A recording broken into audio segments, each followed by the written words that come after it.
आखिर वो कौन सा चश्मा है जो हमें वही दिखाता है जो हम देखना चाहते हैं, या फिर अगर हम उस चश्मे को उतार दें तो हमें वो क्या चीज़ नज़र आ सकती है जो हम जानते नहीं हैं।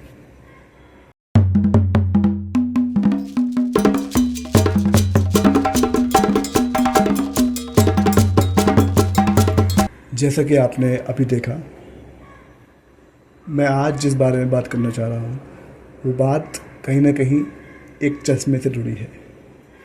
वो चश्मा जो हम आम तौर पर अपनी ज़िंदगी में पहने रहते हैं।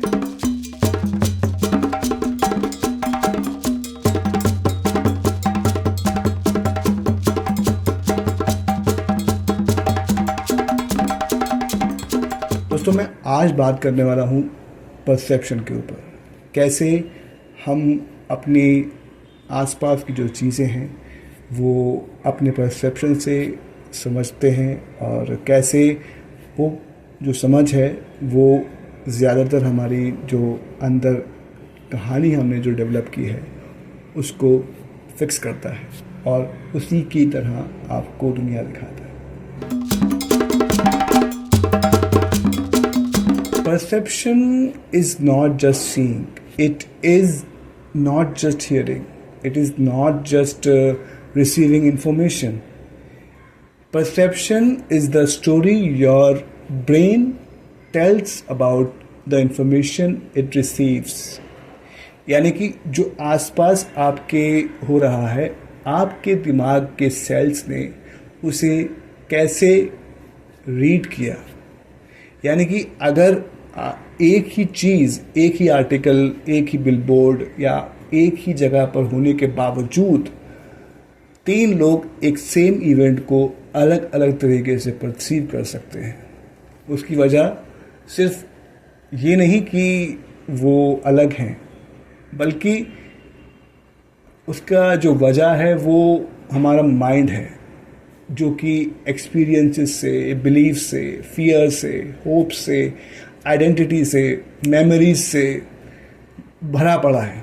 और माइंड जो है वो ऑटोमेटिकली चीज़ों को जोड़ लेता है, समझ लेता है और अपने लिए एक कहानी तैयार करता है। और this is how human being survive. ये एक ऐसी चीज़ है जो कि हमेशा हमारी जो बॉडी ने की है मिलियंस ऑफ ईयर्स में। एक साइकोलॉजिस्ट ने, गॉर्डन एल्पोर्ट ने ये समझाया था कि the human mind must think with the aid of categories. Once formed, categories are the basis for normal prejudgment. We cannot possibly avoid this process because orderly living depends on it. यानी कि हमारी ज़िंदगी का जो order है वो depend करता है कैटेगरीज पर, और जैसे ही हम कैटेगरीज डिफाइन कर लेते हैं, ब्रेन उसे सिंप्लीफाई कर लेता है। और हल्के हल्के ये जो कैटेगरीज हैं ये हमारे दिमाग में इस तरीके से घर कर जाती हैं कि हम उसी तरीके से चीज़ों को समझने लगते हैं।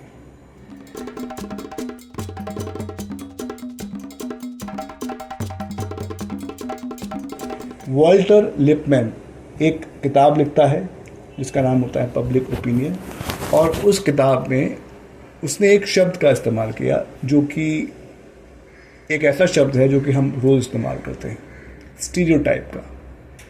तो स्टीरियोटाइप उसने कहाँ से उठाया?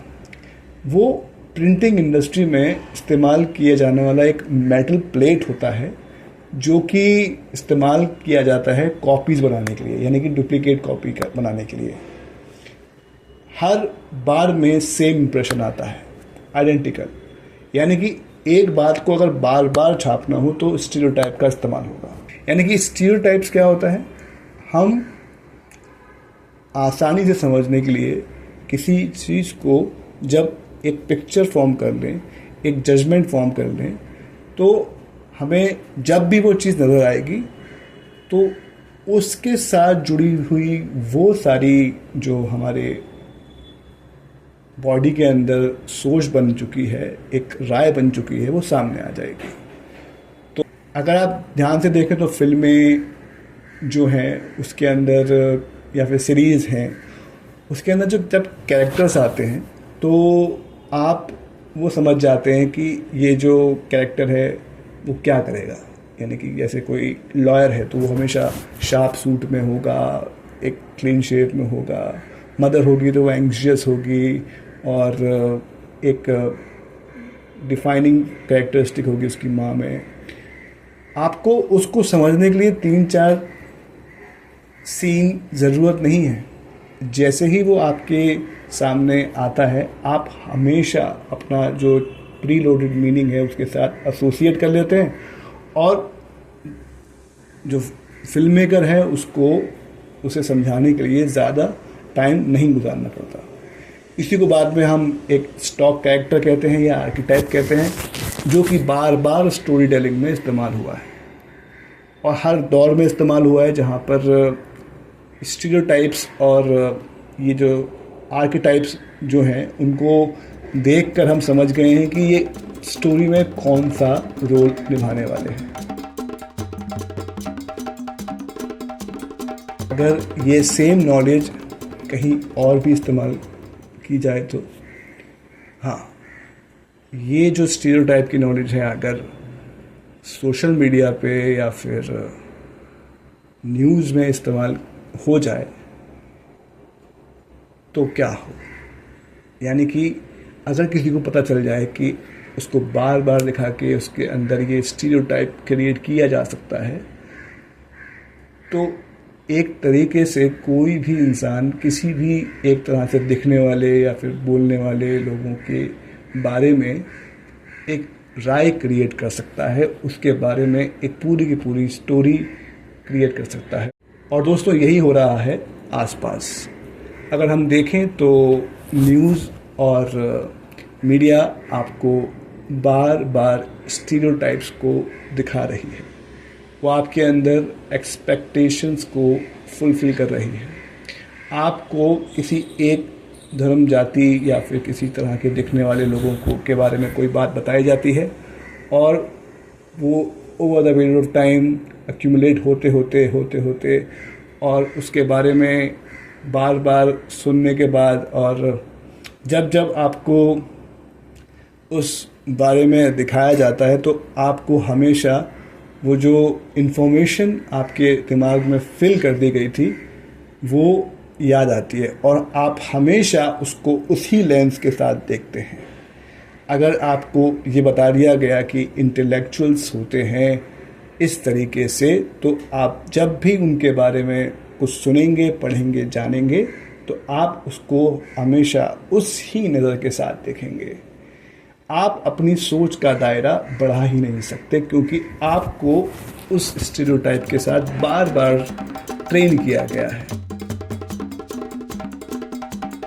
यानी कि मीडिया के पास ये पावर रहती है कि वो किसी भी चीज़ को फ्रेम कर सकती है अपने हिसाब से और उसी फ्रेमिंग के हिसाब से आप उसके बारे में राय कायम कर लेंगे क्योंकि आपकी उससे पहले कोई राय थी ही नहीं।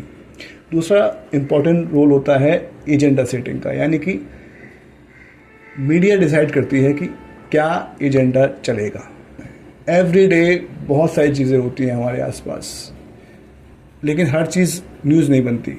न्यूज़ बनती है चुनिंदा 20-30 चीज़ें जो कि जो एडिटर्स हैं वो चुनते हैं और वही पूरे दिन न्यूज़ में दिखाई जाती हैं और उसी के बारे में आप राय इख्तियार करते हैं, उसी के बारे में आप सोचते हैं क्योंकि आपके ऊपर वो छोड़ दिया गया। आपको समझा दिया गया कि आपको सिर्फ इसी बारे में बात करनी है और चूंकि वो सोशल मीडिया में आपके सामने है, वो टीवी पे आपके सामने है, तो आप हमेशा उसके बारे में ही बात करेंगे और मीडिया जब चाहे आपके राय को कंट्रोल कर लेती है क्योंकि वो आपके कंक्लूजन्स को कंट्रोल नहीं कर रही है, वो आपके जो अटेंशन है वो उस पर वार कर रही है। और लास्ट चीज़ आती है, उसे कहते हैं प्राइमिंग जो है वो बहुत ही अलग तरीके से वर्क करता है। आपको बार बार कुछ दिखाया जाता है, कुछ बताया जाता है, लेकिन उसके बारे में कोई राय नहीं बताई जाती। राय आप किसी और चीज़ के साथ उसे जोड़ के कर लेते हैं अपने आप, क्योंकि हमारा दिमाग क्रिएटिव है। हमारा दिमाग अगर एक इन्फॉर्मेशन यहाँ से लेता है तो दूसरी इन्फॉर्मेशन कहीं और से लेता है, और वो हमेशा दो चीज़ों को एसोसिएट कर देता है और अपने आप ही वो कहानी तैयार कर देता है। और वो कहानी ही सबसे बड़ी इम्पोर्टेंट है, क्योंकि प्राइमिंग के हिसाब से आपको बार बार जो दिखाया जाएगा और आपके जो प्री डिस्पोज नॉलेज है, आपके पास जो ऑलरेडी नॉलेज एग्जिस्ट करती है, वो आप उसके साथ एसोसिएट कर लेंगे। यानी कि आपके दिमाग में अपने आप ही कोई इमेज क्रिएट हो जाएगी और कहानी तैयार हो जाएगी। यानी कि आपका सारा जजमेंट इन तीन चीज़ों पर डिपेंड करता है। मीडिया आपके दिलो दिमाग को इस तरीके से हैक करता है, आपके टेंशन को इस्तेमाल करके फ्रेमिंग, एजेंडा सेटिंग और प्राइमिंग करता है, जिसके हिसाब से आपका परसेप्शन क्रिएट होता है। यानी कि याद करिए, जो शुरुआत में मैंने चश्मे के बारे में बात की थी, ये वही चश्मा है। मीडिया आपको चश्मा देता है कि आपको किसी भी चीज़ को कैसे देखना है। हमारी कोशिश ये होनी चाहिए कि हम उस चश्मे को चश्मा समझें और हमेशा उसको हटाने के लिए रेडी रहें, ताकि आप उस पूरे एजेंडा, उस पूरी प्राइमिंग या फिर पूरी तरीके से जो फ्रेमिंग की गई है उसके बियॉन्ड भी देख पाएँ।